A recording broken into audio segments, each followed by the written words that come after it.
And for the first time this year, we're going to the most favorites of the local favorites. Ladies and gentlemen, welcome to Clare and Carl's Texas Red Hots. I'm excited about this. Hello everyone and welcome to episode 5 of Wrestling with My Appetite. My name is the Unbreakable Cade LeDuc and I'm excited for episode 5. We're over a month in now, so we're doing pretty good. A lot of views on Caden's Kitchen, a pretty good amount of views on Wrestling with My Appetite. I'm liking this whole thing. So thank you guys for supporting the channel. Thank you guys for watching. And you know, I think we've got a good thing going on here. This time, we have the most upstate New York food of all time. The ultimate local favorite. Ladies and gentlemen, we have the Michigan from Clare and Carl's Texas Red Hots. Now, if you don't know what a Michigan is, it means two things. One, you're not from upstate New York. Two, you're missing out on a lot of good stuff. A Michigan is essentially a chili dog. It's a hot dog with pinched onions, or chopped onions, or whatever you want to call them. And then it has sauce on it, which is like a meat sauce. Sometimes it's thicker, sometimes it's more thin. The Clare and Carl's one is thicker. And yeah, it's not chili because it doesn't have beans in it or anything. It's not made the same. It's basically a tomato product. It's vinegar, ground beef, and you know, some secret stuff, right? And Clare and Carl's is the ultimate local favorite restaurant. It's, as you can see from the beginning of the video, it's just a little shack that maybe not even in the best condition, but it is so nostalgic to my childhood, to my mom's childhood, to my grandmother's childhood. Like everybody, Clare and Carl's has been open for 78 years, and they've been family owned the whole time.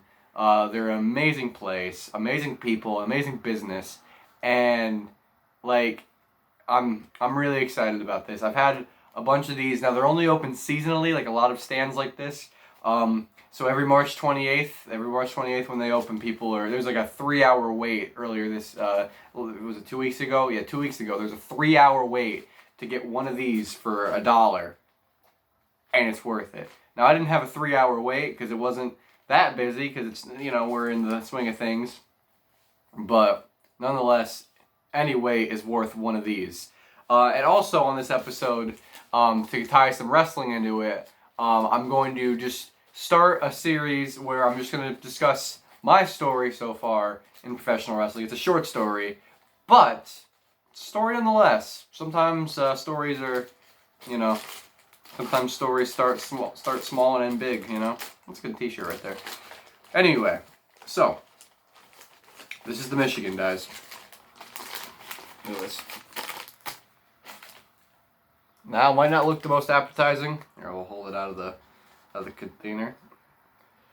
That's yep. There it is. There it is. Now, I like mine buried. Now, what that means is the onions first with mustard, and then the dog, and then the sauce. Some people like theirs without onions. Some people like their onions on top. Some people like to add like relish and ketchup. Don't do that. Relish maybe. Relish sometimes. Ketchup, no. Because it's already a tomato product, so you already have that flavor. And then the mustard really accentuates it. So, yes, like I said, I'm going to talk about my journey in professional wrestling. It's a short story, but it'll end big, hopefully. And we're going to eat this Michigan. There's two. Actually, I have two.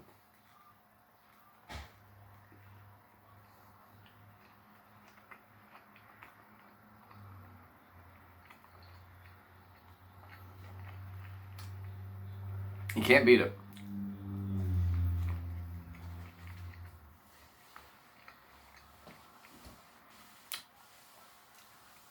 Can't beat it.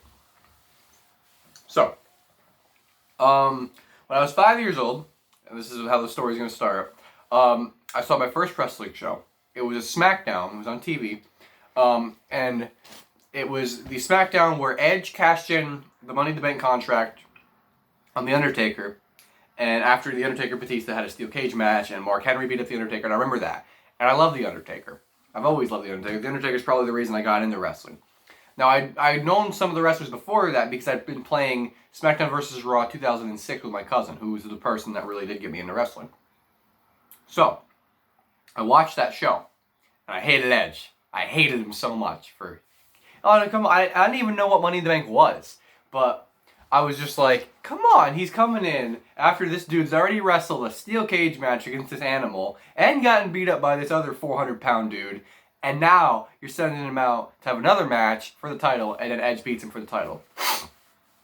Not a big fan of Edge when I was a child. I remember one Christmas I got an Edge action figure, and I cried because I didn't even want to look at Edge, and then my mom was like, well, you can use this Undertaker action figure to beat up Edge. And I'm like, you're right, I can do that. So, needless to say, I was very happy when Undertaker beat Edge at WrestleMania 24. I was 6 years old. What do you want me to do?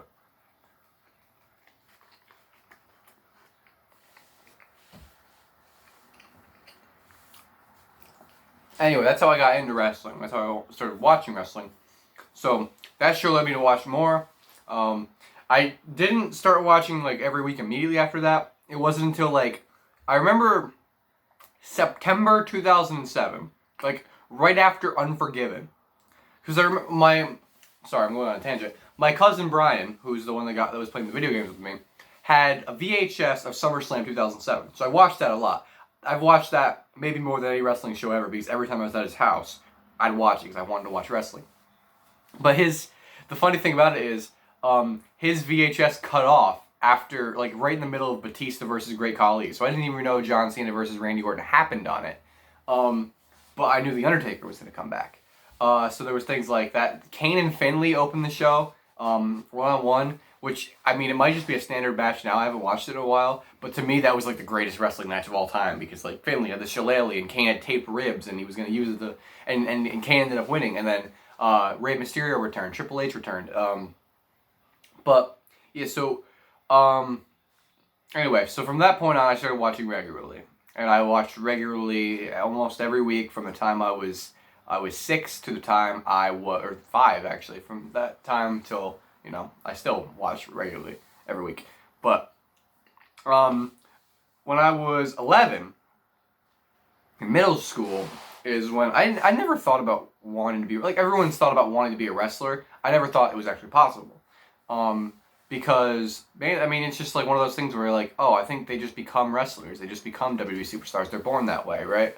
I didn't know about the Indies. I didn't know about Ring of Honor. I knew about TNA because that was on TV, but I didn't know about the big indie companies, or even the smaller indie companies. But anyway, when I was 11 in middle school, 6th grade, my friend Dominic told me that he had a backyard wrestling show that he did. Now, I do not condone backyard wrestling. I want to make that very clear. I do not condone backyard wrestling. It's stupid. It's silly.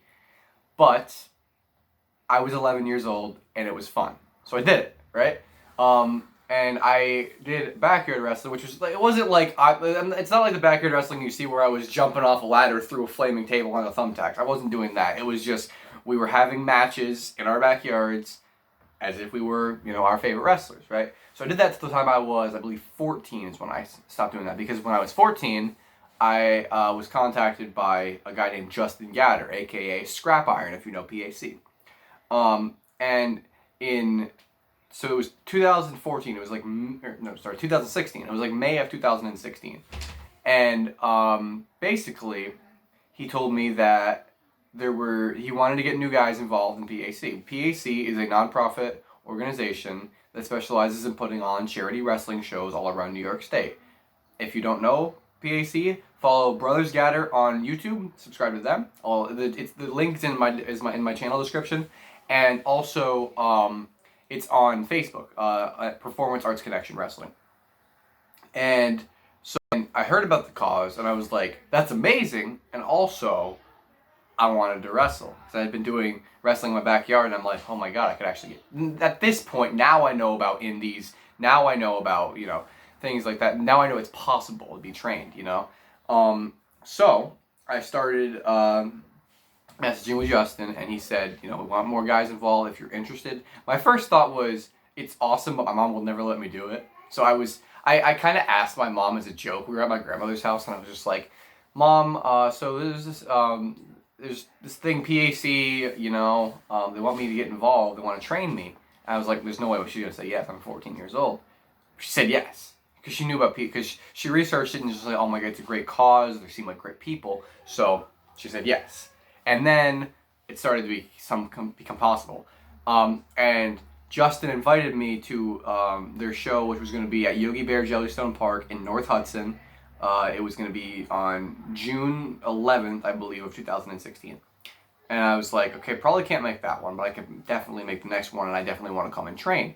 But then I realized I could make it. My grandfather brought me, which I would not be able to have done all the stuff I've done so far in wrestling without my grandfather, because he was my ride to just about every show, and every training session, everything. Right? He was amazing with me. He never ever questioned me. He was a big fan too, and he just wanted to help me live my dream. So I really owe him for that. But so I go to Yogi Bear Jellystone Park that day. I brought, just a t-shirt, some athletic shorts, big tough kid here to wrestle.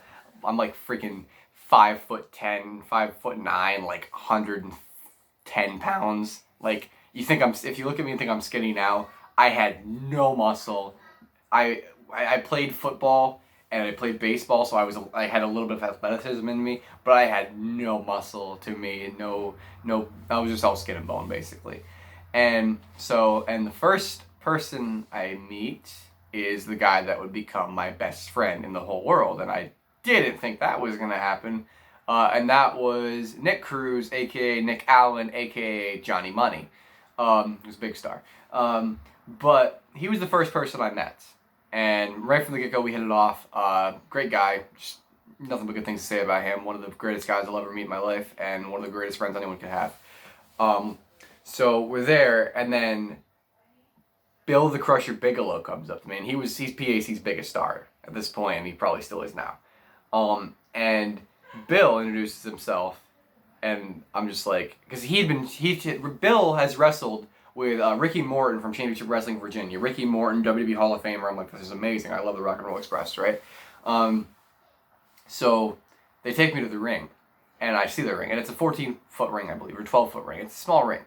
But I'm just like, I get in the ring, and I'm just like, oh my God, this is the greatest thing I've ever seen. And then Nick comes up to me, and he goes, you want to take a picture? I'm like, hell yeah. And he's like, put me in a headlock. So I put Nick in just a terrible headlock. Like, I don't know how to put a headlock on, like a real headlock. I put him in a really bad headlock, and my grandfather takes a picture. And then Bill comes in the ring. He's like, oh, it's picture time, I see. He picks me up above his head, because again, 110 pounds, and I got a picture of that. I can show those pictures. I'll post them in the comments. But, so yeah, Bill, so I did the pictures, and then they invited me to go around the park and shoot water guns at kids, which was a lot of fun. It was just a way to get the crowd fired up. So I don't know how nobody got mad at us for that, but it was a lot of fun.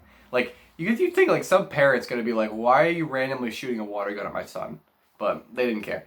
And so I get back to the ring. I learned how to take a bump. I learned how to lock up, run the ropes, all the very, very basic stuff you learn on the first day.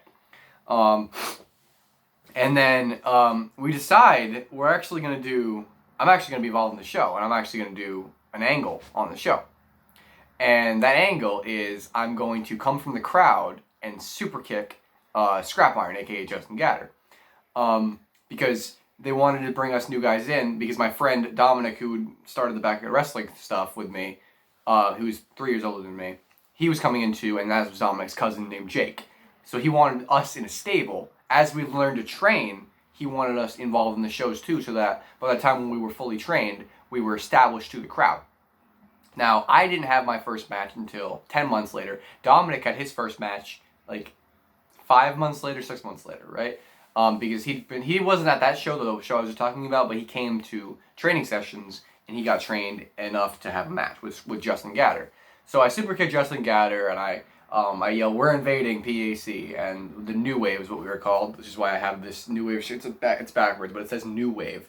And that's going to be episode 2, or the chapter 2, I should say, of my story and wrestling series. But basically, the New Wave was a group of young guys headed up by a certain PAC original, and we were here to take over PAC. But, so yeah, super kick Scrap Iron, I go to the back, nervous as hell. Like, I can, like, it's in the channel if you want to see. It's called My Professional Wrestling Debut, and it's bad. Like, the super kick's fine, but what I'm saying is bad. I was so nervous. I was like, I just want to let you all know we're invading PAC. I call it PAC. I said PAC. It's PAC. It's not PAC. I said pack, starting now, and I was so nervous that I go to the back, but it went pretty well. It went pretty well, and I can't thank PAC enough for that. So I'm gonna finish this Michigan real quick. All gone. And with that, my appetite has been defeated, and so is this video, it looks like. We're gonna stop there. Basically, when I super kick scrap iron, it cost him the match. A guy named Venom, Ethan Venom Roberts, ended up winning, and a guy by the name of Justin Supernova Cutting, who is the worst person on the planet, and I'm going to destroy him at PAC Indestructible 2 whenever that happens. I hate him, and he hates me, and we're gonna do battle in the ring, and I'm gonna win. But back then we were okay. We were kind of tight, you know. I super kick scrap iron for him, you know. Try to give him the win, but instead Venom got the win, and that was okay. But yeah, that's it for episode 1. My debut. We're gonna stop there. Episode 2 is gonna be the new wave. That's gonna be a lot of fun to talk about because there's a lot of stuff that happened with the new wave, good and bad. It's gonna be a lot of fun to talk about. So yes, thank you guys for watching. Please, if you are in upstate New York, I have another one right here that I'm going to eat off camera, but go to Clare and Carl's and get a Michigan. If you are, I mean, once this Corona stuff's over, if you're in upstate New York, get one of these from Clare and Carl's, or if you're here now, get one. It doesn't matter. Like, it's worth it. It is 100% worth any wait you can have. Usually they're pretty fast, actually. It's cheap, it's easy, and it's so good. It's so good, guys. It's so good. So thank you guys again for watching this video. Please like, comment, share, subscribe, all of the good stuff. All of the good stuff. And episode 3 of Caden's Kitchen will be up on Thursday. Thank you guys for all the support there. And this is going to be it, guys. So thank you.